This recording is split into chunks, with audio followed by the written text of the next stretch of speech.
তোমরা কি জানো গ্রাম এলাকার শিক্ষার্থীরা রাস্তায় হাঁটা বা পারাপারের সময় দুর্ঘটনার শিকার হয়? জি স্যার। আমি আগে রাস্তার বাম পাশ দিয়ে হাঁটতাম, কিন্তু এখন জানি ফুটপাতবিহীন রাস্তার ডান দিক দিয়ে হাঁটা নিরাপদ।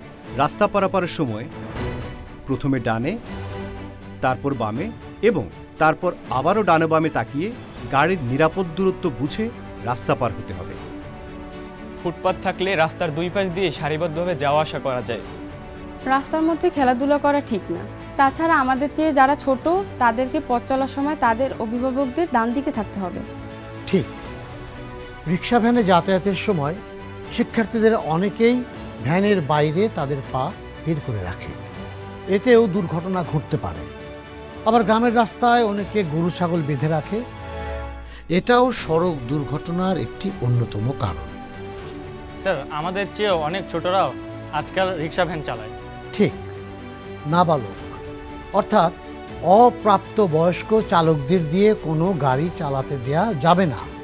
আর রিক্সা, ভ্যান, ইজি বাইক বা নসিমন করিমন সহ 3 হুইলার যেন মহাসড়কে উঠে না যায় সেদিকটাও খেয়াল রাখতে হবে।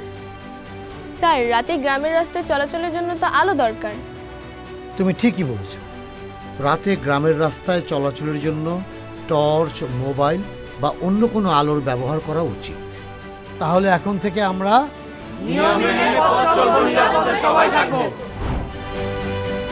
জনসচেতনতায় বাংলাদেশ সড়ক পরিবহন কর্তৃপক্ষ, BRTA।